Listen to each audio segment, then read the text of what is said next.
Hi all. അപ്പോൾ ഇന്ന് നമ്മൾ പഠിക്കാനായിട്ട് പോകുന്നത് ഒരു പ്രോസ് വർക്ക് അല്ല, ഒരു പോമാണ്. കമൻറ്റിൽ ഒരു കുട്ടി പറഞ്ഞിരുന്നു അൻ ഏൻഷ്യന്റ് ജസ്റ്റർ എന്ന് പറഞ്ഞിട്ട് ഒരു പോയം ഒന്ന് ഡിസ്കസ് ചെയ്യണമെന്ന്.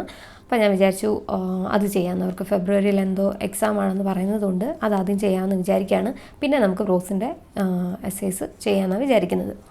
അപ്പം ഈ ഒരു പോയം എന്ന് പറയുന്നത് അൻ ഏൻഷ്യന്റ് ജസ്റ്റർ എന്ന് പറയുന്നത് പോയം എൻ്റെ കയ്യിൽ നോട്ട്സ് ഇല്ലായിരുന്നു. അപ്പം ഞാൻ എന്താ ചെയ്തത്, ഗൂഗിളിൽ സെർച്ച് ചെയ്തിട്ട് എടുത്തിരിക്കുന്ന നോട്ട്സാണ് ഞാൻ ഈ പഠിപ്പിക്കാൻ പോകുന്നത്. അപ്പോൾ അത് എത്രത്തോളം ഡീറ്റെയിൽഡ് ആയിട്ട് പറയാൻ പറ്റുമെന്ന് എനിക്ക് ഇതില്ല. എനിക്കതിൽ നിന്ന് കിട്ടിയ നോട്ട്സ് വെച്ചിട്ടാണ് ഞാനീ പറയുന്നത്. ഞാൻ മുന്നേയും മിക്ക വർക്ക്സും അങ്ങനെ ചെയ്തിട്ടുണ്ട്. അപ്പോൾ അതിലൊക്കെ ഏതെങ്കിലുമൊക്കെ ഭാഗം മിസ്സായിട്ടുണ്ടെങ്കിൽ അതുകൊണ്ടാണ്. എൻ്റെ കയ്യിലിപ്പോൾ ടെക്സ്റ്റ് ഇല്ലാതെ പറയുമ്പോഴത്തേന് അതിൻ്റെ ചില പ്രശ്നങ്ങളുണ്ടാവും. പക്ഷേ ഇത് ഞാൻ മാക്സിമം സെർച്ച് ചെയ്തപ്പോൾ കിട്ടിയ നോട്ട്സ് എല്ലാം കൂടെ വെച്ചിട്ടാണ് ഞാനീ പറയാൻ പോകുന്നത്. അപ്പോൾ ഞാൻ അതിൻ്റെ ലൈൻ കൂടെ വായിച്ചിട്ട് എക്സ്പ്ലെയിൻ ചെയ്തു പോകാം. അപ്പോൾ നിങ്ങളുടെ കയ്യിൽ ഒരുപക്ഷെ അപ്പം ഇല്ല എന്നുണ്ടെങ്കിൽ അങ്ങനെ കൂടെ നിങ്ങൾക്ക് മനസ്സിലാക്കാനായിട്ട് ഞാൻ അങ്ങനെ വായിക്കാമെന്നുകൂടെ വിചാരിക്കുന്നുണ്ട്. അപ്പോൾ നമ്മുടെ ഈ പോയം അൻ ഏൻഷ്യന്റ് ജസ്റ്റർ എന്ന് പറയുന്നതിൻ്റെ ഓഥർ എന്ന് പറയുന്നത് ഒരു ലേഡിയാണ്, എഡ്ന സെൻവിൻസെമില്ലെ എന്ന് പറഞ്ഞിട്ട് ഒരു അമേരിക്കൻ പോയിറ്റാണ്. പുലിറ്റ്സർ പ്രൈസ് കിട്ടുന്ന ഫസ്റ്റ് വുമൺ പോയറ്റ് കൂടിയാണ് ആര്, ഈ പറയുന്ന എഡ്ന സെൻവിൻസെമില്ലെ എന്ന് പറയുന്നത്. ആ ഒരു ഏജിൽ സോണറ്റ്സിൻ്റെ അവരെഴുതിയ സോണറ്റ്സിൻ്റെയൊക്കെ പേരിൽ ഒരുപാട് ഫെമിലിയർ ആയിട്ടുള്ള ഒരു പോയിറ്റ് ആയിരുന്നെങ്കിലും പിന്നീട് മോഡേൺ പോയിറ്റ്സിൻ്റെ വരവോടുകൂടി കുറച്ച് ഔട്ട്ഡേറ്റഡ് ആയിട്ടുള്ളൊരു പോയിറ്റ് ആയിരുന്നു ഈ പറയുന്ന മില്ലെ എന്ന് പറയുന്നത്. എന്നാൽ പിന്നീട് പല ഫെമിനിസ്റ്റ് സ്കോളേഴ്സും ഈ വർക്ക്സിനെ റീഡിസ്കവർ ചെയ്തിട്ട് അതിൻ്റെ ആ ഒരു ഇൻഡിപെൻഡൻറ്റ് വോയിസിനെയൊക്കെ പ്രൈസ് ചെയ്തിരുന്നുണ്ട്. അങ്ങനെ വീണ്ടും ഒരു ഫെമിലിയർ ആയിട്ട് മാറിയ ഒരു പോയിറ്റാണ് ആരെന്ന് പറയുന്നത്, ഈ പറയുന്ന എഡ്ന സെൻവിൻസെമില്ലെ എന്ന് പറയുന്നത്. അപ്പം ഈ പോയിറ്റിനെ കുറിച്ച് കൂടുതലായിട്ട് നിങ്ങൾ അല്ലാതെ പഠിച്ചുകൊള്ളുക. അപ്പോൾ നമ്മൾ ഈ പഠിക്കാൻ പോകുന്ന പോയം അൻ ഏൻഷ്യന്റ് ജസ്റ്റർ എന്ന് പറയുന്നത് അറിയുന്നതിന് മുന്നേ നമ്മൾ ഒരു മിത്തോളജിയിലുള്ള 2 ക്യാരക്ടറിനെ കുറിച്ചുകൂടെ അറിഞ്ഞിരിക്കണം. ക്യാരക്ടർ എന്ന് പറയുമ്പോഴത്തേന് അവരുടെ സ്റ്റോറി, ഒരുപാട് സ്റ്റോറി ഉണ്ട്. അതിലെ നമ്മുടെ പോയത്തിന് ആവശ്യമായിട്ടുള്ള ഒരു സ്റ്റോറി ഉണ്ട്. അതുകൂടെ ഒന്ന് അറിഞ്ഞിരുന്നാൽ മാത്രമേ ഈ ലൈൻസ് വെച്ച് വായിച്ചു പോകുമ്പോഴത്തേന് നിങ്ങൾക്ക് മനസ്സിലാകത്തുള്ളൂ. അപ്പം അതിലെ മെൻഷൻ ചെയ്യുന്ന മിത്തോളജിക്കൽ ക്യാരക്ടേഴ്സ് ആരൊക്കെയാണെന്ന് വെച്ചാൽ ഒഡീസിയൂസും അദ്ദേഹത്തിൻ്റെ വൈഫ് പെനിലോപ്പി. ഈ 2 ക്യാരക്ടേഴ്സിനെ കുറിച്ച് അറിഞ്ഞിരുന്നാൽ മാത്രമേ ഈ ഒരു ലൈൻസ് വായിക്കുമ്പോൾ നിങ്ങൾക്ക് മനസ്സിലാകത്തുള്ളൂ. അപ്പോൾ എന്താണ് കഥയെന്ന് വെച്ചാൽ, സത്യത്തിൽ നിങ്ങൾ ഇംഗ്ലീഷ് ലിറ്ററേച്ചർ കുട്ടികളാണ് എന്നുണ്ടെങ്കിൽ കഴിവതും ഹോമറിൻ്റെ ഇലിയഡ് എന്ന് പറയുന്നത് വായിച്ചിരിക്കുന്നത് വളരെ നന്നായിരിക്കും. കാരണം ആ ഇലിയഡിൽ വരുന്ന മിക്ക ക്യാരക്ടേഴ്സിനെ ബേസ് ചെയ്തിട്ടുള്ളതാണ് ഈ എഴുതുന്ന ഒട്ടുമിക്ക പോയംസ് ആയാലും എസ്സേസ് ആയാലും സ്റ്റോറീസ് ആയാലും എല്ലാം വരുന്നത് ഈ ഒരു ക്യാരക്ടറിനെ മെൻഷൻ ചെയ്തിട്ടായിരിക്കും. അപ്പോൾ ആ ഇലിയഡ് ഒന്ന് വായിച്ചിരിക്കുക എന്നുണ്ടെങ്കിൽ ഒരു ഒട്ടുമിക്ക ക്യാരക്ടേഴ്സിനെ നമുക്ക് മനസ്സിലാകും. അപ്പോൾ ഇപ്പോൾ ഞാൻ ഇലിയഡിൻ്റെ കഥ പറയുന്നില്ല, അതൊരുപാടുണ്ട്, അത് പറയുന്നില്ല. പക്ഷെ അതിൽ മെൻഷൻ ചെയ്യുന്നൊരു ക്യാരക്ടറാണ് ആര്, ഒഡീസിയൂസ് എന്ന് പറയുന്നത്, ഇഥാക്കയിലെ കിങ്ങായ ഒഡീസിയൂസ്. അപ്പം പക്ഷേ ഇതിൽ ഇമ്പോർട്ടൻസ് ഉള്ളത് ഒഡീസിയൂസിനല്ല, അദ്ദേഹത്തിൻ്റെ വൈഫ് പെനിലോപ്പിക്കാണ്.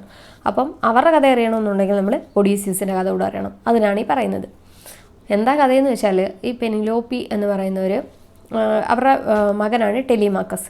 ഈ ടെലിമാക്കസ് ജനിച്ചതിന് ശേഷമാണ് അവരുടെ ഹസ്ബൻഡ് ഒഡീസിയൂസിന് എങ്ങോട്ടേക്ക് പോകേണ്ടി വരുന്നത്, ട്രോജൻ വാറിലേക്ക് പോകേണ്ടി വരുന്നത്. ഈ ട്രോജൻ വാർ എന്ന് പറയുന്നത് അറിയണമെന്നുണ്ടെങ്കിൽ നമ്മൾ ഏത് വായിക്കണം, ഇലിയഡ് വായിക്കണം. ഇലിയഡിൽ ഹെലൻ എന്ന് പറയുന്ന ക്യാരക്ടറിനെ പാരീസ് എന്ന് പറയുന്ന ഒരാൾ എന്ത് ചെയ്യും, അബ്ഡക്റ്റ് ചെയ്യും. അതിൻ്റെ ഭാഗമായിട്ട് ആ ഹെലനെ വീണ്ടെടുക്കുന്നതിന് വേണ്ടിയിട്ട് ഗ്രീക്കിലെ രാജാക്കന്മാരെല്ലാം കൂടെ ട്രോയിലേക്ക് പോകുന്നുണ്ട്. അപ്പം ആ ഒരു കഥയാണ്. അങ്ങനെ പോകേണ്ടി വന്ന ഒരാളാണ് ആര്, ഈ പറയുന്ന ഒഡീസിയൂസ് എന്ന് പറയുന്നത്. അപ്പോൾ ഈ ട്രോജൻ വാർ എന്ന് പറയുന്നത് 2 ദിവസവും 3 ദിവസവും നിന്നതല്ല, 10 വർഷം നീണ്ടു നിന്നൊരു യുദ്ധമാണ് ട്രോജൻ വാർ എന്ന് പറയുന്നത്. ആ 10 വർഷത്തിന് ശേഷം ആ യുദ്ധത്തിൻ്റെ അവസാനം ഹെലനെ വീണ്ടെടുക്കുകയൊക്കെ ചെയ്യുന്നുണ്ട്. അപ്പോൾ അതൊന്നും നിങ്ങൾ അറിയണ്ട. അപ്പോൾ ഈ ഒഡീസിയൂസ് പോകുന്ന എങ്ങോട്ടേക്കാണ്, ട്രോജൻ വാറിലേക്കാണ് പോകുന്നത്. അത് ഏകദേശം 10 വർഷം നീണ്ടു നിൽക്കുന്നുണ്ട്. ആ ടൈമിൽ അദ്ദേഹത്തിൻ്റെ വൈഫ് പെനിലോപ്പി നേരിടേണ്ടി വരുന്ന കുറേ പ്രശ്നങ്ങളുണ്ട്. അതിനെക്കുറിച്ചൊക്കെ അറിഞ്ഞിരുന്നാലേ നമുക്ക് ഈ പോയം പഠിക്കാനായിട്ട് പറ്റത്തുള്ളൂ.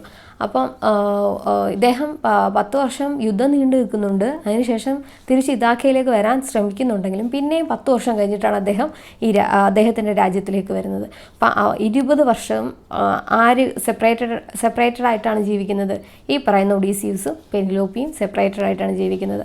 അപ്പോൾ ആ ടൈമിൽ പെനിലോപ്പി നേരിടേണ്ടി വന്ന കുറേ പ്രശ്നങ്ങളുണ്ട്. ഒന്നാമത്തെ പ്രശ്നം എന്ന് വെച്ചാൽ ഏകദേശം മോർ ദാൻ 100 പീപ്പിൾസ് എന്തിന് വന്നു എന്നാണ് പറയുന്നത്, പെനിലോപ്പിയെ മാരേജ് ചെയ്യാനായിട്ട് വന്നു എന്ന് പറയുന്നുണ്ട്. അവരെല്ലാം എന്ത് ചെയ്യുന്നുണ്ട്, ഈ ടെലിമാക്കസിനെ കൊല്ലാൻ വരെ നോക്കുന്നുണ്ട്. അവരുടെ മകൻ ടെലിമാക്കസിനെ കൊല്ലാൻ വരെ നോക്കുന്നുണ്ട്. എന്തിനു വേണ്ടിയിട്ട്, ഈ പെനിലോപ്പിയെ വിവാഹം ചെയ്യുന്നതിന് വേണ്ടിയിട്ട്.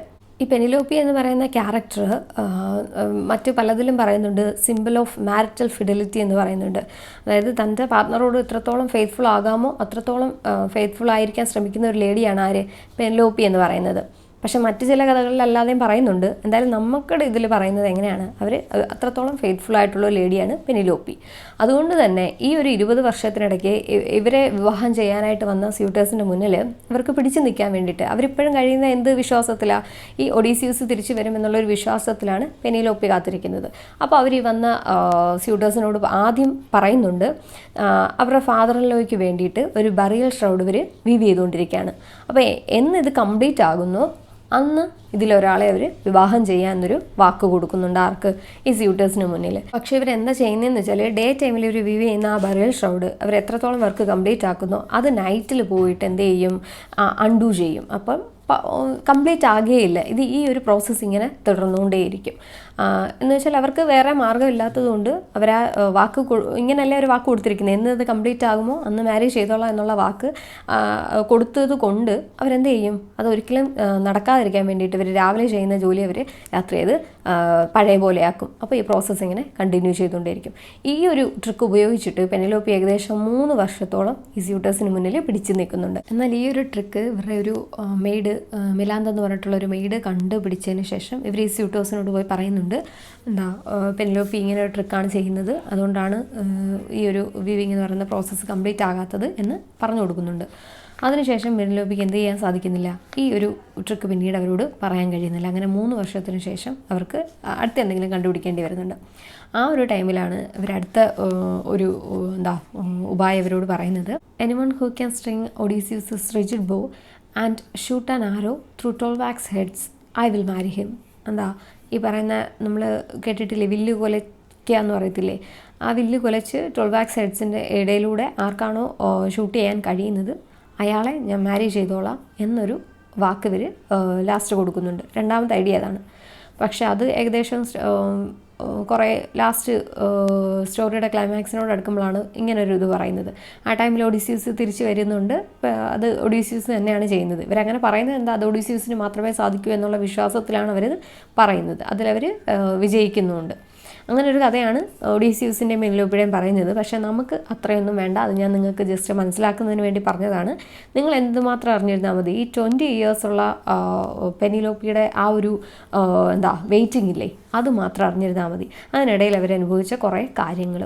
അപ്പം ആ ഒരു അന്ന് അവർ അനുഭവിച്ച ലോൺലിനെസ്സും ഡെസ്പെറേഷനും ഒക്കെ കാണിക്കുന്നതിന് വേണ്ടിയിട്ടാണ് നമ്മുടെ ഏസൻ വിൻസെൻ്റിലെ എന്ത് പറയുന്നത്, ഈ ഒരു മിത്തോളജിക്കൽ ക്യാരക്ടർ ഇപ്പോൾ ഉള്ള ക്യാരക്ടറുമായിട്ട് കമ്പയർ ചെയ്ത് ഇതിൽ പറയാൻ പോകുന്നത്. അപ്പം ഞാൻ ഈ ലൈൻ ബൈ ലൈൻ ഒന്ന് വായിക്കുകയാണ്. എൻ്റെ കയ്യിൽ ടെക്സ്റ്റ് ഇല്ല, ഞാൻ ഗൂഗിളിൽ സെർച്ച് ചെയ്ത് തന്നെ എടുത്തിരിക്കുന്നതാണ്. അപ്പം ഞാൻ ലൈൻ ബൈ ലൈൻ വായിച്ചിട്ട് അതിൻ്റെ മീനിങ് മനസ്സിലാക്കുക. ഈ പെനിലോപ്പിയുടെ സ്റ്റോറി നിങ്ങൾ മനസ്സിൽ വെച്ചേക്കുക. അപ്പോൾ ഫസ്റ്റ് ലൈൻ ഇങ്ങനെയാണ് തുടങ്ങുന്നത്, I thought as I wiped my eyes on the corner of my apron, Penelope did this too. First line ഇതാണ് പറയുന്നത്. അപ്പോൾ നമ്മുടെ ഇതിലെ കഥാപാത്രം അതൊരു പക്ഷേ നമ്മുടെ പോയിറ്റ് തന്നെ ആയിരിക്കും. കാരണം ആ ഒരു ടൈമിൽ ഈ പോയിറ്റിൻ്റെ എഡ്ന സെൻറ്റ് വിൻസെമില്ലയുടെ ഹസ്ബൻഡ് മരിച്ചിട്ട് ആ ഒരു വിഷമത്തിലിരിക്കുന്ന ആ ഒരു ടൈമിലാണ് ഇവർ ഈ പോയ എഴുതുന്നത്. ഒരു പക്ഷേ അപ്പോൾ ഈ പോയിറ്റിൻ്റെ തന്നെ ഒരു അവസ്ഥ ആയിരിക്കാം പറയുന്നത്. എന്ത് തന്നെയായാലും ഒരു ഇതിലെ കഥാപാത്രം എന്ന് പറയുന്നത് ഒരു ലേഡി ക്യാരക്ടറാണെന്ന് മനസ്സിലാക്കണം. അപ്പോൾ അതെങ്ങനെയാണ് മനസ്സിലാവുന്നത്, ഇവരെവിടെയാണെന്ന് വെച്ചാൽ, I thought as I wiped my eyes on the corner of my apron. അവരുടെ ഏപ്രൺ എന്ന് പറയുമ്പം സ്ത്രീകൾ കിച്ചണിൽ നിൽക്കുമ്പോൾ കിട്ടുന്ന ആ മുന്നിൽ ഉപയോഗിക്കുന്നതാണ് ഏപ്രൺ എന്ന് പറയുന്നത്. അപ്പോൾ ഇവർ ആ ഏപ്രണിൽ ഇവരുടെ കണ്ണുകളിങ്ങനെ വൈപ്പ് ചെയ്യുമ്പോൾ അവർ ചിന്തിച്ച കാര്യമാണ് പെനിലോപ്പി ഡിഡ് ദിസ് ടു. ഈ ഒരു കാര്യം ആരും ചെയ്തിട്ടുണ്ട്, പെനിലോപ്പിയും ചെയ്തിട്ടുണ്ട്. അപ്പോൾ പെനിലോപ്പിയുടെ കഥ എന്താ, അവർ ഇതുപോലെ ആ ഒരു ഡെസ്പറേഷൻ അനുഭവിച്ചിരുന്ന ആ ഒരു ടൈമിൽ അവരും കരഞ്ഞില്ലേ. അപ്പോൾ അതുമായിട്ട് ഇവരുടെ അവസ്ഥ കമ്പയർ ചെയ്യാണ്. അപ്പോൾ ഇതൊരു ലേഡി ക്യാരക്ടറാണെന്ന് മനസ്സിലായി, അവർ കിച്ചണിലാണ് നിൽക്കുന്നതെന്ന് മനസ്സിലായി, എന്തോ കിച്ചൺ ആക്ടിവിറ്റീസ് ചെയ്യുകയാണ്. ഇത്രയും കാര്യങ്ങളാണ് നമുക്കിതിൽ നിന്ന് മനസ്സിലാക്കിയത്. അവരെന്ത് ചെയ്യുന്നുണ്ട്, അവർ കരയുന്നുണ്ട്. ഇപ്പോൾ ഏപ്രിലിൽ ഇങ്ങനെ കണ്ണ് തുടക്കുകയാണ്. അപ്പോൾ അവരുടെ ആ ഒരു അവസ്ഥ കമ്പയർ ചെയ്യുന്നത് ആരുമായിട്ടാണ്, പെനിലോപ്പിയായിട്ട് കമ്പയർ ചെയ്യുന്നു. And more than once you can keep weaving all day and undoing it all all through the night. ഈ പറയുന്ന വരിയും ആരുമായിട്ട് റിലേറ്റഡ് ആണ്? പെനിലോപ്പിയുടെ കാര്യമാണ്. And more than once you can keep weaving all day and undoing it all through the night. അത് എന്ത് കഥയാ? ഡേ ടൈമിൽ ഫുൾ ഇരുന്ന് വീവ് ചെയ്തിട്ട് രാത്രിയിലത് അൺഡു ചെയ്യാനായിട്ട് കഴിയുകയില്ല. Your arms get tired. നിങ്ങളുടെ ആംസ് എന്താകും? ടയേർഡ് ആകും. And the back of your neck gets tight. അപ്പം പോയം സ്റ്റാർട്ട് ചെയ്യുന്നത് ഇങ്ങനെയാണ്.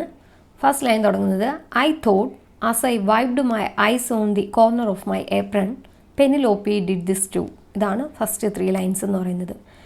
അപ്പം ഐ തോട്ട്, ഇവിടെ ഐ എന്ന് പറയുന്നത് ഒരു പക്ഷേ നമ്മുടെ പോയിറ്റ് ആയിരിക്കാം. കാരണം പോയിറ്റിൻ്റെ പേഴ്സണൽ ലൈഫ് നോക്കുകയെന്നുണ്ടെങ്കിൽ ആ ടൈമിൽ അവരുടെ ഹസ്ബൻഡ് മരിച്ചിട്ട് ആ ഒരു ഡിസ്പ്രഷനിൽ കഴിയുന്ന ഒരു ടൈമിലാണ് നമ്മുടെ എഡ്ന സെൻവിൻസൺ ഈ ഒരു പോയം കമ്പോസ് ചെയ്യുന്നത്. അപ്പോൾ ഒരു പക്ഷേ പോയിറ്റ് തന്നെ ആയിരിക്കാം ഇതിലെ ഈ ഒരു ലേഡി ക്യാരക്ടർ. ഇതിൽ ലേഡി ക്യാരക്ടർ ആണെന്ന് എങ്ങനെയാണ് നമുക്ക് മനസ്സിലാവുന്നത്? അടുത്ത പറയുന്നത് I thought as I wiped my eyes on the corner of my apron. എൻ്റെ കണ്ണുകൾ എവിടെയാണ് അവർ വൈപ്പ് ചെയ്തത്? അവരുടെ ഏപ്രൻ്റെ കോർണറിൽ. ഏപ്രൺ എന്ന് പറയുമ്പോൾ എന്താ? കിച്ചണിൽ നിൽക്കുമ്പോൾ സ്ത്രീകൾ മുന്നിൽ ഇങ്ങനെ കെട്ടുന്നതാണ് ഏപ്രൺ എന്ന് പറയുന്നത്. അപ്പം അതൊരു ലേഡി ക്യാരക്ടറാണെന്ന് മനസ്സിലായി. അവർ കരയുന്നുണ്ട്, കണ്ണിങ്ങനെ തുടയ്ക്കുന്നുണ്ട്. അടുത്ത 3ാമത്തെ ലൈൻ എന്താ പറയുന്നത്? Penelope did this too. ഇവർ ഈ ചെയ്ത കാര്യം ആരും ചെയ്തിട്ടുണ്ട്? പെനിലോപ്പിയും ചെയ്തിട്ടുണ്ട്. അപ്പോൾ നമ്മൾ ആ ക്യാരക്ടർ, മിത്തോളജിക്കൽ ക്യാരക്ടർ പെനിലോപ്പിയുടെ സ്റ്റോറി നമ്മൾ അവിടെ ആലോചിക്കണം. പെനിലോപ്പി ആ ഒരു ഡെസ്പെയറിൽ കഴിഞ്ഞ ടൈമിൽ അവർ ഇതുപോലെ ഗ്രീഫിൽ കരഞ്ഞു കാണുമല്ലോ, അതാണ് ഇവർ ഉദ്ദേശിക്കുന്നത്. അടുത്തത് and more than once you can keep weaving all day and undoing it all through the night. Your arms get tired and the back of your neck gets tight. അടുത്തത് പറയുന്നത് നമ്മുടെ പെനിലോപ്പി ചെയ്ത കാര്യമാണ്. And more than once you can keep weaving all day and undoing it all through the night. നിങ്ങൾക്ക് ഡേയിൽ full we've ചെയ്തിട്ട് നൈറ്റിൽ അത് അൺഡൂ ചെയ്യാനായിട്ട് കഴിയില്ല. എപ്പോഴും ഇത് ചെയ്തുകൊണ്ടിരിക്കാൻ പറ്റില്ല, അതിനൊരു ലിമിറ്റുണ്ട്. പെനിലോപ്പിക്ക് ഒരു ലിമിറ്റ് ഇല്ലായിരുന്നു. Your arms get tired and the back of your neck gets tight. നിങ്ങളുടെ ആംസ് എന്താകും? ടയേർഡ് ആകും. ഈ ഒരു പ്രോസസ്സ് ഇങ്ങനെ കണ്ടിന്യൂ ചെയ്തുകൊണ്ടിരിക്കുമ്പോൾ നിങ്ങളുടെ arms get tired and the back of your neck gets tight. നിങ്ങളുടെ നെക്ക് എന്താവും? ടൈറ്റ് ആകും എന്ന് പറയുന്നുണ്ട്. And along towards morning when you think it will never be light and your husband has been gone and you don't know where for years. ഇനി and along towards morning. ഇനി ഇത്രയും ചെയ്തതിന് ശേഷം നിങ്ങൾ വീവ് ചെയ്യുന്നു ഡേ ടൈമിൽ, നൈറ്റിൽ അത് അൺഡു ചെയ്യുന്നു. അതിനുശേഷം നിങ്ങൾ വീണ്ടും അടുത്ത മോർണിംഗിൽ എണീറ്റിട്ട് think it will never be and along towards morning when you think it will never be light and your husband has been gone and you don't know where for years. ആ മോർണിംഗിൽ അവർ വീണ്ടും തിരിച്ചറിയുന്നൊരു സത്യം എന്താ? ഹസ്ബൻഡ് ഇവരെ എന്നേക്കുമായി വിട്ടുപോയി എന്നുള്ളൊരു സത്യം അവർ ആ ഒരു ഡേ ടൈമിൽ അവർ തിരിച്ചറിയാണ്. രാവിലെ എണീക്കുമ്പോൾ അവർ തിരിച്ചറിയാണ്. അതായത് രാവിലെ മൊത്തം ഈ വീവിങ് ചെയ്തിട്ട് രാത്രി അത് അൺഡു ചെയ്യുകയാണ്. എന്തോ ഒരു പ്രതീക്ഷയിൽ മേലെ അത് അൺഡു ചെയ്യുകയാണ്. എന്നിട്ട് വീണ്ടും രാവിലെ എണീക്കുമ്പോൾ ഇവർ തിരിച്ചറിയുന്ന സത്യം എന്താ? ഇവർ ഈ ചെയ്യുന്നതൊക്കെ വെറുതെയാണ്. കാരണം അവരുടെ ഹസ്ബൻഡ് എന്ന് പറയുന്നത് എന്നേക്കുമായി ഇവരെ വിട്ടുപോയി എന്നുള്ളൊരു സത്യം തിരിച്ചറിയുമ്പോൾ suddenly you burst into tears. നിങ്ങൾ എന്ത് ചെയ്യും? പൊട്ടിക്കരയുകയാണ് ചെയ്യുന്നത്. There is simply nothing else to do. നിങ്ങൾക്ക് ചെയ്യാൻ വേറൊന്നുമില്ല. ഇത്രയും കാര്യങ്ങൾ ചെയ്തിട്ട് പെട്ടെന്ന് ഈ ഒരു തിരിച്ചറിവ് ഉണ്ടാകുമ്പോൾ നിങ്ങൾക്ക് മറ്റൊന്നും അവിടെ ചെയ്യാനില്ല. നിങ്ങൾ എന്ത് ചെയ്യും? പൊട്ടിക്കരയുകയാണ് അവിടെ ചെയ്യുന്നത്. ഇത്രയാണ് ഫസ്റ്റ് സ്റ്റാൻസിൽ വരുന്ന പോയം. എന്തൊക്കെയാണ് പറയുന്നത്? ഫസ്റ്റ് തുടങ്ങുന്നത് തന്നെ ഇവർ ഏപ്രിലിൽ കണ്ണ് തുടക്കുകയാണ്. അപ്പോൾ അവർ ഓർക്കുകയാണ് ഇതാരും ചെയ്തിട്ടുണ്ട്, പെനിലോപ്പിയും ചെയ്തിട്ടുണ്ട് എന്നുള്ള കാര്യം. അതായത് ഈ പോയറ്റിനെ അല്ലെങ്കിൽ ഈ ഒരു ലേഡി ക്യാരക്ടറിനെ അവർ ആരുമായിട്ടാണ് കമ്പയർ ചെയ്യുന്നത്? പെനിലോപ്പിയുടെ ആ ഒരു അവസ്ഥയുമായിട്ട് കമ്പയർ ചെയ്യുകയാണ്. ഇവരും ലോൺലിനെസ് അനുഭവിക്കുന്നു, ഡെസ്പറേഷനിലാണ്. ആ ഒരു അവസ്ഥ തന്നെയാണ് ആരുടെയും? പെനിലോപ്പിയുടെ. അതുമായിട്ട് കമ്പയർ ചെയ്യുകയാണ്. ഇവരുടെ സിറ്റുവേഷൻ എന്തെന്നോ അല്ലെങ്കിൽ ഇവരുടെ ഹസ്ബൻഡ് കൂടെ ഇല്ല, അതൊക്കെ നമ്മൾ അസ്യൂം ചെയ്യുന്ന കാര്യങ്ങളാണ്. ഇവിടെ ഇത് എടുത്ത് പറയുന്നില്ല. പെനിലോപ്പിയുടെ കഥ ഇവിടെ സൂചിപ്പിക്കുന്നത് കൊണ്ടാണ് നമ്മൾ അങ്ങനെ ഊഹിക്കുന്നത്. ഇവരുടെയും ഹസ്ബൻഡ് അടുത്ത് കാണില്ല എന്ന് നമ്മൾ അസ്യൂം ചെയ്യുകയാണ്. അപ്പോൾ ഇതാണ് ഫസ്റ്റ് സ്റ്റാൻസ എന്ന് പറയുന്നത്. അടുത്ത ഒരു സ്റ്റാൻസ സ്റ്റാർട്ട് ചെയ്യുന്നത് വീണ്ടും നമ്മൾ ഫസ്റ്റ് പറഞ്ഞ ലൈനുമായിട്ട് അതേ ഒരു ലൈനിലാണ് സെക്കൻഡ് സ്റ്റാൻസ സ്റ്റാർട്ട് ചെയ്യുന്നത്. And I thought as I wiped my eyes on the corner of my apron this is an ancient jester authentic antique in the very best tradition classic Greek. വീണ്ടും പറയുന്ന ഒരു കാര്യം, ഇവരിങ്ങനെ അവരുടെ ഏപ്രിലിൽ കണ്ണുകൾ തുടച്ചപ്പോൾ അവരാലോചിച്ച മറ്റൊരു കാര്യം, ഇവർ ഈ കാണിച്ച ഈ ഒരു ജസ്റ്റർ, ഈ കണ്ണ് ഇങ്ങനെ ഏപ്രിലിൽ തുടയ്ക്കുക എന്ന് പറയുന്ന ആ ഒരു ജസ്റ്റർ എന്ന് പറയുന്നത് എന്താണ്? ഓതൻറ്റിക്കാണ്, ആൻറ്റിക്കാണ്, and the very best tradition classic ഗ്രീക്കാണ്. എന്ന് വെച്ചാൽ എന്താ അവർ ഉദ്ദേശിക്കുന്നത്? ഇവർ ഈ കാണിച്ച കണ്ണ് തുടയ്ക്കുക എന്ന് പറയുന്ന ഒരു ചെറിയൊരു പ്രോസസ്സാണ്, അല്ലെ ചെറിയൊരു ആക്ഷനാണ്. പക്ഷേ ഇതിന് അവരൊരു ഇത് സാധാരണ എന്ന് പറഞ്ഞാൽ ഒട്ടുമിക്ക സ്ത്രീകളും ചെയ്യുന്നൊരു കാര്യമാണ്. ഇങ്ങനെ കരയുക, കണ്ണ് തുടയ്ക്കുക എന്ന് പറയുന്നതൊക്കെ ഒട്ടുമിക്ക സ്ത്രീകളും ചെയ്യുന്നൊരു കാര്യമാണ്. പക്ഷേ അതിനൊരു വാല്യൂ നൽകുന്നതിന് വേണ്ടിയിട്ട് യൂഷ്വലി നടക്കുന്നൊരു കാര്യത്തിന് അത്ര കണ്ട് വാല്യൂ ഇപ്പം വായിക്കുന്നവർ കൊടുക്കണമെന്നില്ല. പക്ഷേ ഇതിന് വാല്യൂ വരുന്നത് എപ്പോഴാണ്? ആരുമായിട്ട് കമ്പയർ ചെയ്യുമ്പോഴാണ്. പെനിലോപ്പിയുമായിട്ട് കമ്പയർ ചെയ്യുമ്പോൾ ഈ പറയുന്ന ഈ ഒരു ജസ്റ്ററിന് എന്തുണ്ടാകുകയാണ്? അവിടെ വാല്യൂ അവിടെ ഇൻക്രീസ് ആകുകയാണ്. കാരണം ഇവർ കമ്പയർ ചെയ്തിരിക്കുന്നത് ആരുമായിട്ടാണ്? പെനിലോപ്പിയുമായിട്ടാണ്. ആ ഏൻഷ്യൻ മിത്തോളജിക്കൽ ക്യാരക്ടർ പെനിലോപ്പിയുമായിട്ട് കമ്പയർ ചെയ്യുമ്പോൾ ആ പെനിലോപ്പി എന്ന് പറയുന്ന ലേഡി വെറുമൊരു ലേഡിയല്ല, ഫെയ്ത്ത്ഫുൾ ആയിട്ടുള്ള ഒരു 20 ഇയേഴ്സോളം തൻ്റെ ഹസ്ബൻഡിന് വേണ്ടി അതേ പ്യൂരിറ്റിയോടുകൂടി കാത്തിരുന്ന ഒരു ലേഡിയെക്കുറിച്ചാണ് പറയുന്നത്. അതുകൊണ്ട് തന്നെ സാധാരണ ഒരു സ്ത്രീ ചെയ്യുമ്പോൾ അതിന് വലിയ വിലയില്ലെങ്കിൽ കൂടിയും അവരുമായിട്ട് കമ്പയർ ചെയ്യുമ്പോൾ ഇത് എന്തായി മാറുകയാണ്? ആ ടൈറ്റിൽ സൂചിപ്പിക്കുന്നത് പോലെ ഇതൊരു ഏൻഷ്യൻ ജസ്റ്ററായി മാറുകയാണ്. വെറും ജസ്റ്റർ മാത്രമല്ല, അതെന്താണ്? ഓതൻറ്റിക് ആയിട്ടുള്ളൊരു ജസ്റ്ററായി മാറുകയാണ്. കാരണം അവർ കമ്പയർ ചെയ്തിരിക്കുന്നത് ആരുമായിട്ടാണ്? പെനിലോപ്പിയുമായിട്ടാണ്. അത്ര സ്ട്രോങ് ആയിട്ടുള്ള ഒരു ലേഡിയുമായിട്ട് കമ്പയർ ചെയ്തതുകൊണ്ട് ഈ ഒരു കണ്ടുവരുന്ന യൂഷ്വലി കാണിക്കുന്ന ഈ ഒരു ആക്ഷൻ എന്ന് പറയുന്നതിന് ഒരുപാട് വാല്യൂ അവിടെ ഉണ്ടാവുകയാണ് ചെയ്യുന്നത്. അതാണ് ആ ലൈൻ്റെ മീനിങ്. അടുത്തതായിട്ട് പറയുന്നത്, Ulysses did this to but only as a gesture which implied to the assembled throng that he was much too moved to speak. He learned it from Penelope who really cried. ഇതാണ് അടുത്ത line വരുന്നത്. തുടങ്ങുന്നത് യുലൈസസ് did this to, രണ്ടാമത്തെ സ്റ്റാൻസയിലാണ് പറയുന്നത്. Ulysses did this to ഈ പറയുന്ന ഈ ഒരു ജസ്റ്റർ, കണ്ണ് തുടയ്ക്കുക, കരയുക എന്ന് പറയുന്ന ഈ ഒരു ജസ്റ്റർ ആരും ചെയ്തിട്ടുണ്ടെന്നാണ് പറയുന്നത്? യുലൈസസ് ചെയ്തിട്ടുണ്ട് എന്നാണ് പറയുന്നത്. യുലൈസസ് എന്ന് വെച്ചാൽ നമ്മുടെ ഒഡീസിയസിൻ്റെ തന്നെ മിത്തോളജിക്കൽ നെയിമാണ് എന്തെന്ന് പറയുന്നത്? യുലൈസസ് എന്ന് പറയുന്നത്.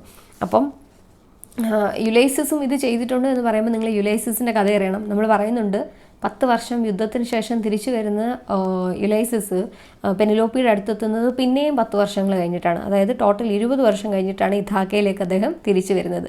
ഈ 10 വർഷം യുദ്ധം കഴിഞ്ഞിട്ട് തിരിച്ചു വരുന്ന വഴി ഇവരെ പല അപകടങ്ങളിൽ പെടുന്നുണ്ട്. ആര്? ഈ ഒഡീസിയൂസ് അല്ലെങ്കിൽ നമ്മുടെ യുലൈസസ്. അതിങ്ങനെ പല ബുക്സായിട്ട് പലരും എഴുതിയിട്ടുണ്ട്. ഒരുപാട് ഫേമസ് ആയിട്ടുള്ള സ്റ്റോറീസ് ഉണ്ട് അതിന് ബേസ്. ലോട്ടസ് ഈറ്റേഴ്സ് എന്നും പറഞ്ഞ് ഒക്കെ ഒരുപാടുണ്ട്, പോയംസ് ഒക്കെ ഉണ്ട്. പക്ഷെ നമ്മൾ അറിഞ്ഞിരിക്കേണ്ട കാര്യം ഫിയേഷ്യൻസ് എന്ന് പറയുന്ന അല്ലെങ്കിൽ ആ ഒരു ഗ്രൂപ്പിൽ ഫിയേഷ്യയിൽ ഇദ്ദേഹം എത്തിപ്പെടുന്നുണ്ട്. ഷിപ്രക്ക് സംഭവിച്ചിട്ട് ഈ തിരിച്ചു വരുന്ന പലരുടെ കയ്യിൽ പെട്ട് അവിടെ നിന്നെല്ലാം രക്ഷപ്പെട്ട് ഇദ്ദേഹം ഫിയേഷ്യ എന്ന് പറയുന്ന ഒരു സ്ഥലത്ത് എത്തിപ്പെടുന്നുണ്ട്. അവിടുത്തെ ഫിയേഷ്യൻസിനോട് ഇദ്ദേഹം തൻ്റെ സ്റ്റോറി ഷെയർ ചെയ്യുന്നുണ്ട്. അതിനിടയിൽ അദ്ദേഹം എന്ത് ചെയ്യുന്നുണ്ട്? ഈ പറയുന്ന സെയിം ജസ്റ്റർ കാണിക്കുന്നുണ്ട്. കരയുക എന്ന് പറയുന്ന ഒരു കാര്യം അദ്ദേഹം അവിടെ ചെയ്യുന്നുണ്ട്. സ്റ്റോറി പറഞ്ഞിട്ട് അവിടുന്ന് എങ്ങനെയെങ്കിലും തിരിച്ച് തൻ്റെ ഹോമിലേക്ക് പോകാനായിട്ട് അവരോട് അപേക്ഷിക്കുന്ന ഒരു സീനിൽ ഇദ്ദേഹം കരയുന്നൊരു സിറ്റുവേഷൻ ഉണ്ട്. അപ്പോൾ അതാണ് ഇവിടെ പറഞ്ഞിരിക്കുന്നത് യുലൈസസ് ഡിഡ് ദിസ് ടു എന്ന്. ഇവിടെ ആ ഫിയേഷ്യൻസിൻ്റെ മുന്നിൽ വെച്ചിട്ട് അദ്ദേഹം തൻ്റെ സ്റ്റോറി ഷെയർ ചെയ്യുന്നതിൻ്റെ ഇടയ്ക്ക് കരഞ്ഞു പോകുന്നൊരു സിറ്റുവേഷൻ. അതാണ് നമ്മുടെ ഈ ഒരു സ്റ്റോറിയിൽ മിലെ മെൻഷൻ ചെയ്തിരിക്കുന്നത്. അപ്പോൾ യുലൈസസ് ഡിഡ് ദിസ് ടു, ഈ ഒരു ആക്ഷൻ ആരും ചെയ്തിട്ടുണ്ട്? യുലൈസസും ചെയ്തിട്ടുണ്ട്. But only as a jester which implied to the assembled throne that he was much too moved to speak. പക്ഷെ അദ്ദേഹം ചെയ്തത് ഈ ഒരു പെനിലോപ്പി തൻ്റെ ഡെസ്പറേഷനിൽ ചെയ്ത പോലെ അത്രയും ഗ്രീഫ് അനുഭവിച്ചിട്ട് ശേഷം ചെയ്യുന്ന ഒരു പ്രോസസ്സായിട്ടല്ല അദ്ദേഹം ഒന്ന് കരഞ്ഞത്. തനിക്ക് വീട്ടിലേക്ക് പോകണമെന്നുള്ളൊരു ആവശ്യം സാധിച്ചെടുക്കുന്നതിന് വേണ്ടിയിട്ട് അവരുടെ മുന്നിൽ കരഞ്ഞതാണ് അദ്ദേഹം ചെയ്തത്. അപ്പോൾ അത് വെറും ഒരു ജസ്റ്റർ മാത്രമായിരുന്നു. എന്താ അത് ഇംപ്ലൈ ചെയ്യുന്നത്? അവിടെ കൂടിയിരിക്കുന്ന ആൾക്കാരോട് സൂചിപ്പിക്കുകയാണ് തനിക്ക് എന്തോ പറയാനുണ്ട്. ഇപ്പോൾ ഒരാൾ ഒരു കൂട്ടം ആൾക്കാർ മുന്നിൽ നിൽക്കുമ്പോൾ അവരുടെ മുന്നിൽ നിന്ന് കണ്ണ് തുടയ്ക്കുകയെന്ന് വെച്ചാൽ സ്വാഭാവികമായിട്ടും അവരുടെ മനസ്സിൽ എന്തോ ഉണ്ടാവും, എന്തോ ഇദ്ദേഹത്തിന് സ്റ്റോറി ഉണ്ട്, അത് പറയാനാണ് എന്ന്. അതിനുള്ളൊരു ഇൻഡിക്കേഷനാണ് ആര് കാണിക്കുന്നത്? യുലൈസസ്, നമ്മുടെ ഒഡീസിയസ് കാണിക്കുന്നത്. അപ്പോൾ ആ കാണിച്ചത് പെനിലോപ്പി ചെയ്തതുമായിട്ട് കമ്പയർ ചെയ്യാൻ പറ്റില്ല. രണ്ടും രണ്ട് സിറ്റുവേഷനാണ്. ഉള്ളിലുള്ള വിഷമവും രണ്ടാണ്. പക്ഷേ അദ്ദേഹം ചെയ്തത് അത് വെറും ഒരു ജസ്റ്റർ എന്നുള്ള നിലയിലാണ്. He learned it from Penelope who really cried. ഒരുപക്ഷെ ഒഡീസിയൂസ് ഈ ഒരു ജസ്റ്റർ പഠിച്ചതും ആരുടെ കയ്യിൽ നിന്നായിരിക്കും? പെനിലോപ്പിയുടെ കയ്യിൽ നിന്നായിരിക്കാം. പക്ഷെ പെനിലോപ്പി എന്ന് പറയുന്നത് ഒരു ജസ്റ്റർ എന്നുള്ള നിലയിൽ മാത്രമല്ല ഇത് കാണിച്ചത്. Who really cried. അവർ യഥാർത്ഥത്തിൽ തൻ്റെ പെയിൻ കൂടി വരുന്ന ഒരു സിറ്റുവേഷനിൽ അവർ കരഞ്ഞു പോകുന്നതാണ്. അപ്പോൾ ഇത്രയുമേ ഉള്ളൂ പോയം. അപ്പോൾ ഞാനിത് ഒന്നുകൂടെ വായിക്കാം. ഫസ്റ്റ് ആൻസർ എന്ന് പറയുന്നത്, I thought as I wiped my eyes on the corner of my apron Penelope did this too. അവർ ഏപ്രൺ കോർണറിൽ കണ്ണ് തുടയ്ക്കുമ്പോൾ അവർ ഓർത്തത് എന്താണ്? ഈ പറയുന്ന ജസ്റ്റർ ആരും ചെയ്തിട്ടുണ്ട്? പെനിലോപ്പിയും ചെയ്തിട്ടുണ്ട് എന്ന് ഓർക്കുകയാണ്. And more than once you can keep weaving all day and and doing it all through the night. പിന്നെന്താ പറയുന്നത്, എപ്പോഴും നിങ്ങൾക്ക് ഈ ഒരു പ്രോസസ്സ് ഇങ്ങനെ കണ്ടിന്യൂ ചെയ്തുകൊണ്ടേ ഇരിക്കാൻ പറ്റത്തില്ല. ഓൾ ഡേ ഇങ്ങനെ വീവ് ചെയ്യുക, നൈറ്റ് ആകുമ്പോൾ അത് അൺഡു ചെയ്യുക എന്ന് പറയുന്ന പ്രോസസ്സ് നിങ്ങൾ എപ്പോഴും ഇങ്ങനെ കണ്ടിന്യൂ ചെയ്തുകൊണ്ടിരിക്കാൻ കഴിയുകയില്ല. പെനിലോപ്പി ചെയ്ത പോലെ അവർക്ക് സംഭവിച്ചത് അതല്ലേ, 3 വർഷം കഴിയുമ്പോൾ അത് അവർക്ക് മാറ്റേണ്ടി വന്നില്ലേ, അതുപോലെ നിങ്ങൾക്കത് എപ്പോഴും ചെയ്തുകൊണ്ടിരിക്കാനേ കഴിയുകയില്ല. എന്ന് വെച്ചാൽ വിഷമം മറയ്ക്കാനായിട്ടായിരിക്കാം, അല്ലെങ്കിൽ ഇതിൽ നിന്ന് എന്തിലെങ്കിൽ നിന്നൊക്കെ രക്ഷപ്പെടാൻ വേണ്ടിയിട്ടായിരിക്കാം ഇത് ചെയ്യുന്നത്. അപ്പോൾ പെനിലോപ്പി ചെയ്തത് സ്യൂട്ടേഴ്സിൽ നിന്ന് രക്ഷപ്പെടാനായിട്ടാണ്. പക്ഷേ ഇവരിവിടെ ചെയ്യുന്നത് എന്തിനാ, ഒരു പക്ഷേ അവരുടെ ഒരു വിഷമം മറയ്ക്കുന്നതിനായിരിക്കും. അപ്പോൾ അവർ പറയാണ് എപ്പോഴും നിങ്ങൾക്ക് ഈ ഒരു പ്രോസസ്സ് അങ്ങനെ ചെയ്തുകൊണ്ടിരിക്കാൻ കഴിയുകയില്ല. എന്ത് സംഭവിക്കും, your arms get tired and the back of your neck gets tight. നിങ്ങളുടെ ആംസ് ടയേർഡാവും, നിങ്ങളുടെ നെക്ക് ബാക്ക് ടൈറ്റ് ആകും. And along towards morning. അത് കൂടാതെ എന്ത് സംഭവിക്കും, മോർണിംഗിൽ നിങ്ങൾ എന്ത് തിരിച്ചറിയും, when you think it will never be light and your husband has been gone and you don't know where for years, suddenly you burst into tears, there is simply nothing else to do.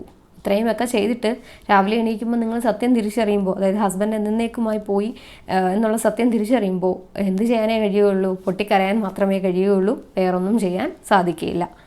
ഇതാണ് first stanza എന്ന് പറയുന്നത്. Second stanza, and I thought as I wiped my eyes on the corner of my apron. ഇനി വീണ്ടും അവരങ്ങനെ കണ്ണുകൾ തുടയ്ക്കുമ്പോൾ ഓർത്ത മറ്റൊരു കാര്യം, this is an ancient jester, authentic antique in the very best tradition classic Greek. ഇവർ ഈ ചെയ്തൊരു കാണിച്ച ഈ ഒരു ജസ്റ്റർ എന്ന് പറയുന്നത് പെനിലോപ്പിയുമായിട്ട് കമ്പയർ ചെയ്യുമ്പോഴത്തേന് എന്തായി മാറുകയാണ്, ഒതൻറ്റിക് ആയിട്ടുള്ള ഒരു ആൻറ്റിക് ആയിട്ടുള്ള ഒരു ജസ്റ്ററായിട്ട് മാറുകയാണ്. കാരണം അത്ര സ്ട്രോങ് ആയിട്ടുള്ള ഫെയ്ത്ത്ഫുൾ ആയിട്ടുള്ള ഒരു ലേഡിയാണ് പെനിലോപ്പി. അവരുമായിട്ട് കമ്പയർ ചെയ്തത് കൊണ്ട് ഈ പറയുന്ന യൂഷ്വലി കണ്ടുവരുന്ന ഈ ഒരു ജസ്റ്ററിന് ഒരു വാല്യൂ ഉണ്ടാവുകയാണ്. Ulysses did this too, but only as a gesture which implied to the assembled throng that he was much too moved to speak. ഈ പറയുന്ന ഈ ഒരു ജസ്റ്റർ എന്ന് പറയുന്നത് ആരും ചെയ്തിട്ടുണ്ടെന്നാണ് പറയുന്നത്, നമ്മുടെ യുലൈസസും ചെയ്തിട്ടുണ്ട്. അത് അവിടെ നിങ്ങൾ മെൻഷൻ ചെയ്യേണ്ട സ്റ്റോറി ഏതാ, ഇദ്ദേഹം ട്രോജൻ വാർ കഴിഞ്ഞിട്ട് തിരിച്ച് ഇതാക്കയിലേക്ക് വരുന്ന ടൈമിൽ ഫിയേഷ്യൻസിൻ്റെ കയ്യിൽ പെടുന്നുണ്ട്. അവിടെ വെച്ചിട്ട് ഫിയേഷ്യയിൽ വെച്ചിട്ട് അദ്ദേഹം തൻ്റെ സ്റ്റോറി അവരോട് പറയുന്ന ടൈമിൽ അദ്ദേഹം കരയുന്നുണ്ട്. കരയുന്നത് എന്തിനാണെന്ന് വെച്ചാൽ അവരോട് ഇത് പറയുന്നതിന് വേണ്ടിയിട്ട് കാണിച്ച ഒരു ജസ്റ്റർ മാത്രമാണ് ആ കരച്ചിലെന്ന് പറയുന്നത്. അല്ലാതെ പെനിലോപ്പിയുടെ കണക്ക് അത്ര കണ്ട് വിഷമിച്ചല്ല അദ്ദേഹം അവിടെ കരയുന്നത്. അപ്പോൾ പറയാണ് ഈ ഒരു ജസ്റ്റർ ആരും ചെയ്തിട്ടുണ്ട്, യുലൈസസും കാണിച്ചിട്ടുണ്ട്. എന്തിനു വേണ്ടിയിട്ടാണ്, മുന്നിലിരിക്കുന്നവർക്ക് മനസ്സിലാകാൻ വേണ്ടിയിട്ട്, തനിക്കെന്തോ പറയാനുണ്ട് എന്ന് തോന്നിപ്പിക്കുന്നതിന് വേണ്ടിയിട്ട് കാണിച്ച വെറും ഒരു ജസ്റ്റർ മാത്രമായിരുന്നു. He learned it from Penelope who really cried. ഒരു പക്ഷേ അദ്ദേഹം ഈ ഒരു ജസ്റ്റർ പഠിച്ചത് ആരുടെ കയ്യിൽ നിന്നായിരിക്കാം, നമ്മുടെ പെനിലോപ്പിയുടെ കയ്യിൽ നിന്നായിരിക്കാം. പക്ഷേ പെനിലോപ്പി എന്താണ്, റിയലായിട്ട് കരയുകയാണ് ചെയ്തത്. ഇത്രയുമേ ഉള്ളൂ ലൈൻ വെച്ച് നോക്കുകയെന്നുണ്ടെങ്കിൽ. അപ്പോൾ ഇത്രയുമേ ഉള്ളൂ പോയമെന്ന് പറയുന്നത്. ലൈൻ ബൈ നോക്കുകയെന്നുണ്ടെങ്കിൽ ഇത്രയേ ഉള്ളൂ, 2 സ്റ്റോറി മെൻഷൻ ചെയ്തിട്ട് പറയുന്നു. അല്ലാതെ നോക്കുകയെന്നുണ്ടെങ്കിൽ നമ്മുടെ പോയിറ്റ് ഇവിടെ എന്താ ചെയ്തിരിക്കുന്നതെന്ന് വെച്ചാൽ പെനിലോപ്പി എന്ന് പറയുന്ന സ്ട്രോങ് ലേഡിയുടെ ഹീറോയിസത്തെയാണ് ഇവിടെ എടുത്തു കാണിച്ചിരിക്കുന്നത്. അതുമല്ല ഒരു സാധാരണ കാണിക്കുന്ന ഒരു ജസ്റ്ററിനെ അവരുമായിട്ട് കമ്പയർ ചെയ്ത് സ്ത്രീ എന്ന് പറയുന്നവർക്കൊരു ഹീറോയിക് പവർ അവിടെ നൽകുകയാണ്. ഈ കരയുക എന്ന് പറയുന്ന ആ ഒരു ആക്ഷനെ വില കുറച്ച് കാണാതെ അതൊരു ഒരു സ്ട്രോങ് ആയിട്ടുള്ളൊരു മൈൻഡിൽ നിന്ന് ഉണ്ടാകുന്നതാണ് എന്നുകൂടെ കാണിക്കാനാണ് പെനിലോപ്പിയുമായിട്ട് കമ്പയർ ചെയ്യുന്നത്. പെനിലോപ്പി കരഞ്ഞെങ്കിലും അവരാ 20 വർഷവും പിടിച്ചു നിൽക്കുന്നില്ലേ, അതവരുടെ ആ ഒരു സ്ട്രോങ് മൈൻഡിൻ്റെ ഒരു ഇതിൻ്റെ ഫലമായിട്ടുണ്ടാകുന്നതല്ലേ. അപ്പോൾ അവരുമായിട്ട് കമ്പയർ ചെയ്യുമ്പോൾ ഈ ഒരു ആക്ഷന് പോലും എന്തുണ്ടാകുകയാണ്, ഒരു വാല്യൂ അവിടെ ഉണ്ടാകുകയാണ്. അതിന് വേണ്ടിയിട്ടാണ് ഈ ലേഡിയുമായിട്ട് കമ്പയർ ചെയ്യുന്നത്. പിന്നെ ഈ പറയുന്ന ഇതിലെ ക്യാരക്ടർ നമ്മുടെ പോയിറ്റ് ആയിരിക്കാം, അല്ലെങ്കിൽ ഏതെങ്കിലും ഒരു ലേഡി ആയിരിക്കാം. അവരുടെ അവസ്ഥ എന്തെന്നൊന്നും ഇവിടെ സ്പെസിഫൈ ചെയ്ത് പറയുന്നില്ല. പക്ഷേ പെനിലോപ്പിയുമായിട്ട് കമ്പയർ ചെയ്തതുകൊണ്ട് ഇങ്ങനെ എന്തെങ്കിലും ആയിരിക്കാം എന്ന് നമ്മൾ അസ്യൂം ചെയ്തുകൊണ്ടാണ് ബാക്കി വായിക്കുന്നത്. അപ്പോൾ ഇത്രയുമേ ഉള്ളൂ സ്റ്റോറി എന്ന് പറയുന്നത്. ക്വസ്റ്റ്യൻസ് പറയാനായിട്ട് എൻ്റെ കയ്യിൽ വേറെ നോട്ട്സ് ഇല്ല. ഇത്രയും മാത്രമേ എനിക്ക് ഗൂഗിളിൽ നിന്ന് കിട്ടിയിട്ടുള്ളൂ. അപ്പോൾ അത് വെച്ചിട്ട് നിങ്ങൾക്ക് മനസ്സിലായി കാണുമെന്ന് ഞാൻ വിചാരിക്കുന്നു. മനസ്സിലായിട്ടുണ്ടെങ്കിൽ സബ്സ്ക്രൈബ് ചെയ്യുക, ലൈക്ക് ചെയ്യുക, കമൻറ്റ് ചെയ്യുക. താങ്ക്